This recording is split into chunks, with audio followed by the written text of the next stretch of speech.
ये सिर्फ डिफ्लेक्शन है। मुझे लगता है ये जानकारी गलत है। राम मोहन नायडू, लोकेश नारा, तमाम लोग आज वहां थे। ये okay, Gaurav Bhatia, you want to comment on this कि सरकार गिर गई है?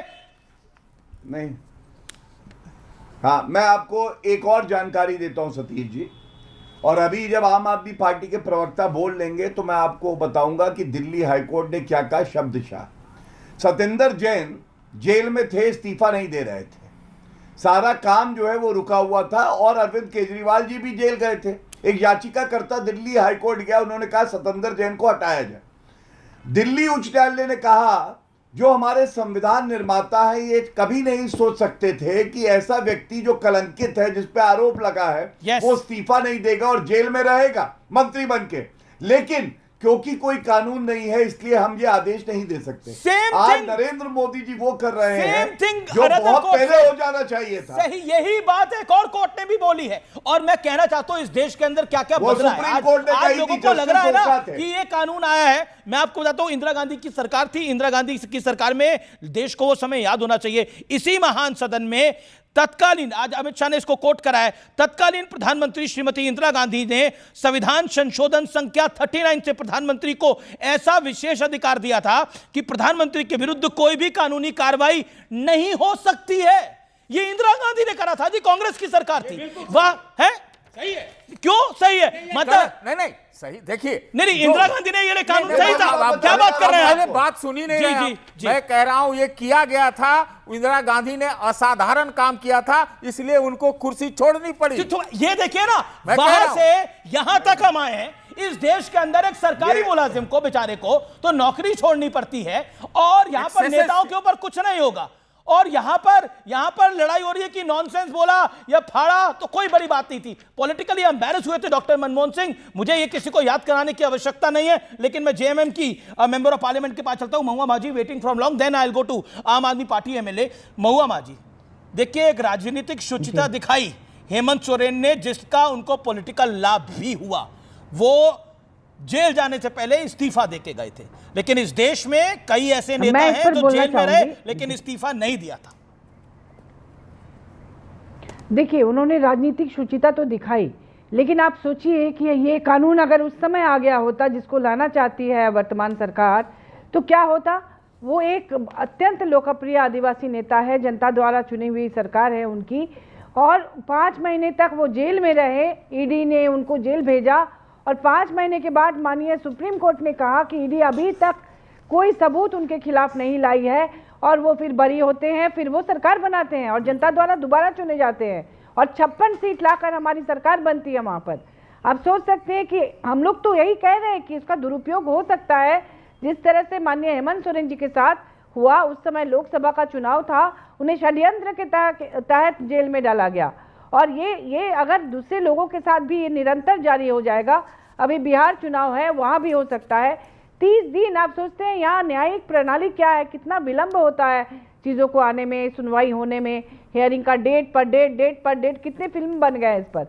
और ऐसे में अगर 30 दिन के अंदर सरकार को आप गिरा देंगे तो आप लोकतंत्र सरकार को नहीं, उस व्यक्ति को जाना पड़ेगा, मंत्री या मुख्यमंत्री। ओके बताइए।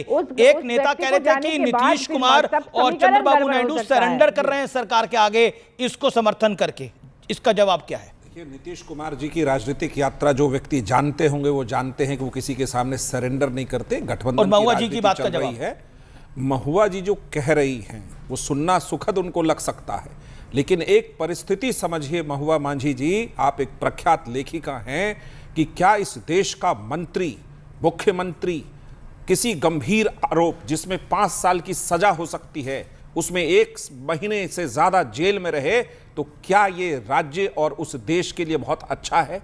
क्या वो मंत्री वो विभाग चला लेगा जिस तरह सत्येंद्र जैन जेल में रहे 1 साल, इस्तीफा नहीं दिया? मैं बिल्कुल मानता हूं और सोरेन साहब का सम्मान करता हूं कि उन्होंने नैतिकता दिखाते हुए इस्तीफा दिया। लालू जी ने भी इस्तीफा दिया था, उमा भारती जी ने इस्तीफा दिया था। और जो लोग अभी बता रहे थे ना कि इससे फेडरल स्ट्रक्चर दूषित हो जाएगा, हे फेडरल स्ट्रक्चर के महाप्रभु कांग्रेस पार्टी जी, आपकी पार्टी की सरकारों ने 356 का महा दुरुपयोग किया इस देश में। जब तक एसआर बम्बई का फैसला नहीं आता ना 1994 में, तो 356 तो आप ऐसे लगाते थे जैसे बस हमारे यहाँ एक कहावत है, आग लगा देते हैं चूल्हे में, वैसे आप 356 किसी सरकार के पीछे लगा देते थे और बर्खास्त कर देते थे। खरीद फरोख्त करके कितनी सरकारें इस देश में गिराई है कांग्रेस ने और बनाई हैं, वो हमें फेडरल स्ट्रक्चर, कानून और संविधान के हिसाब से समझा रहे हैं। खरीद फरोख्त कानून को किसने रोका? आखिर जंबो कैबिनेट होता था, अटल बिहारी नीतीश कुमार और चंद्रबाबू नायडू को डराने के लिए बिल लेके आया गया। सुचिता की राजनीति पर अटल बिहारी वाजपेयी जी ने 15% फिक्स किया और आज सुचिता की राजनीति ज्यादा प्रबल हो और कोई ये जुर्रत नहीं कर पाए कि भ्रष्टाचार में शामिल भी हो, तो इसके लिए ये कानून बिल्कुल जरूरी है इस देश में। आने वाली पीढ़ियां सुचिता की राजनीति पे चल सके। मैं आपको बता रहा हूं, इंदिरा गांधी इंदिरा गांधी एक विशेषाधिकार कानून लेकर आई थी कि प्रधानमंत्री पे कोई कार्रवाई नहीं हो सकती, प्रधानमंत्री के विरुद्ध कोई भी कानूनी कार्रवाई नहीं हो सकती। वहां से हम यहां तक आए हैं कि प्रधानमंत्री के खिलाफ कानूनी कार्रवाई हो सकती है। देश में बीजेपी और एनडीए लेड सरकारें ज्यादा हैं, केंद्र में बीजेपी की सरकार है, फिर भी वो ये कानून लेकर आए हैं कि आपको नहीं लगता कि ये बैलेंस्ड है? महुआ जी और जी देखिए, सत्य मिश्रा जी की बात का जवाब कि अभी जी कौन सी बात का, एक सवाल खाली बता दीजिए, किस बात का जवाब चाह रहे हैं आप? कि क्या आप चाहती हैं कि वही इंदिरा गांधी वाला दौर आए जिसमें प्रधानमंत्री पे कोई एक्शन नहीं हो सकता, या अब प्रधानमंत्री अगर प्रधानमंत्री भी लिप्त होते हैं तो उन पे कार्रवाई होगी? देश क्या चाहता है? एक सरकारी मुलाजिम पे तो 48 घंटे में कार्रवाई हो जाती है। ईडी है, सीबीआई है, सुनिए, ईडी सीबीआई किसके इशारे पर चल रही है, किसी छिपी हुई बात नहीं है। अभी चुनाव के पहले कितने सारे भ्रष्टाचारियों को बीजेपी में मिला लिया गया, उनके तमाम केसेस जो है उनको या तो खत्म कर दिए गए। आप देखिए, इलेक्टोरल बॉन्ड जो सार्वजनिक जब हुआ माननीय न्यायालय के कहने पर, तो उसमें ही पता चला कि ईडी सीबीआई का रेट कहाँ गया और किसने कितना चंदा दिया और किसके केसेस माफ हुए, किसके खत्म हुए।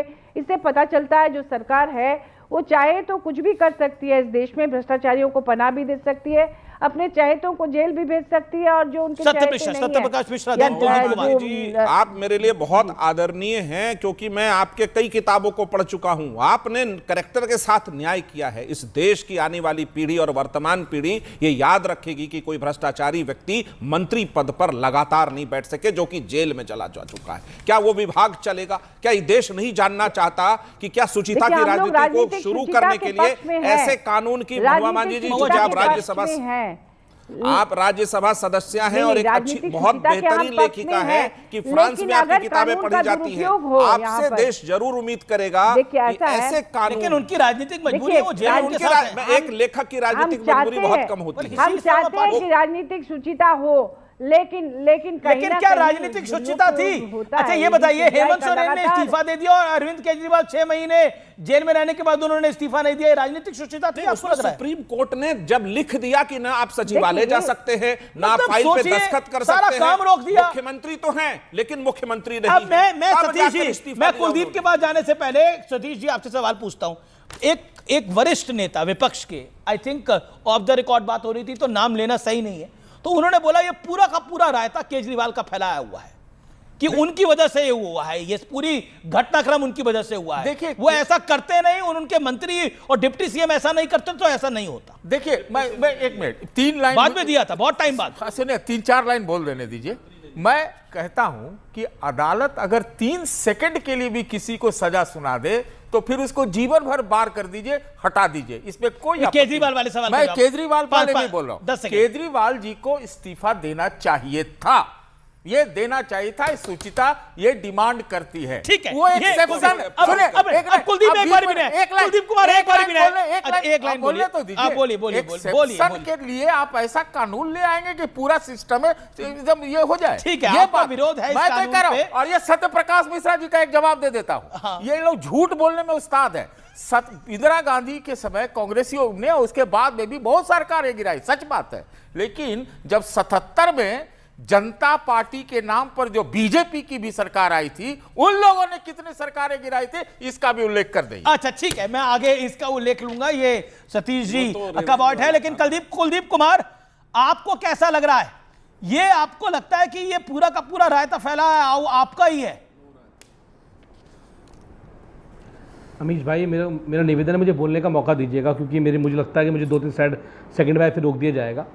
देखिए, आज जो सवाल इस बिल पे हो रहा है वो इसलिए हो रहा है क्योंकि आज इस देश में एक ऐसी तानाशाही सरकार है, एक ऐसे प्रधानमंत्री हैं जिनका काम केवल सरकारों को तोड़ना है, सरकारों को गिराना है, वोट की चोरी करना है। वोट चोरी से काम ना चले तो विधायकों की चोरी कर लो, विधायक चोरी ना करे तो सरकार की चोरी कर लो, सरकारी चोरी से काम ना करे तो ईडी और सीबीआई को भेज दो, और ईडी और सीबीआई से काम ना चले तो कुछ और हथकंडे अपनाने काम करो। अब जो सारे हथकंडे अपना लिए उन राज्यों के अंदर जहां पर बीजेपी सरकारें नहीं बन पा रही हैं, तो अब नया हथकंडा अपनाने चले हैं कि अब वो 1 महीने अगर कोई जेल रहता है तो उसका मुख्यमंत्री पद जाएगा, और मुख्यमंत्री पद जाने के बाद पार्टी टूटेगी, पार्टी का विलय भारतीय जनता पार्टी के अंदर होगा, और उसके बाद सरकार भारतीय जनता पार्टी की बन जाएगी। आपकी मनगढ़ंत कहानी है कि बीजेपी का विलय होगा, फलाना होगा, ढिमकाना होगा, ये कहां है इस कानून के अंदर?